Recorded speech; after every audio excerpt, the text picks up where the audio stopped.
Cabinet મંત્રી અર્જુન મોઢવાડિયાએ પોરબંદરમાં કમોસમી વરસાદથી અસરગ્રસ્ત ગ્રામ્ય વિસ્તારોમાં નુકસાનીનું નિરીક્ષણ કર્યું। મોઢવાડિયા ઝરના, પાટિયા, બખરલા, નાગકા, કુણવદર, મોરાણા, પારાવાડા, ભોમિયાવદર સહિતના ગ્રામ્ય વિસ્તારોની મુલાકાતે પહોંચ્યા હતા, જ્યાં પાકને થયેલ નુકસાનીની સમીક્ષા કરી। આ ઉપરાંત સંબંધિત વિભાગોના અધિકારીઓને ઝડપથી સર્વેની કામગીરી પૂર્ણ કરવાની સૂચના આપી। लगभग जे ખેડૂતોનો તૈયાર માલ છે એ પાણીની અંદર જળબંબાકાર થઈ ગયો છે અને જે મગફળી ખેતરમાં રહી ગઈ છે ઉપાડવાની બાકી છે એને પણ હવે ઉપાડી શકાય એવી સ્થિતિ રહી નથી।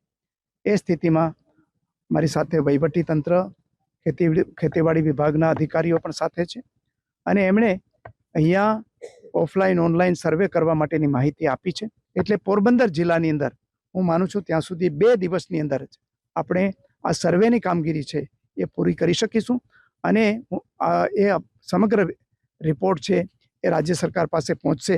એટલે સમગ્ર ગુજરાત માટે જે કંઈ ખેડૂતો માટે પડખે ઊભા રહેવાની માનનીય મુખ્યમંત્રી શ્રી ભૂપેન્દ્રભાઈ પટેલે ખાતરી આપી છે, સહિત સધિયારો આપ્યો છે, એ પ્રમાણે તમામને મદદ કરવાની સરકારની તૈયારી છે।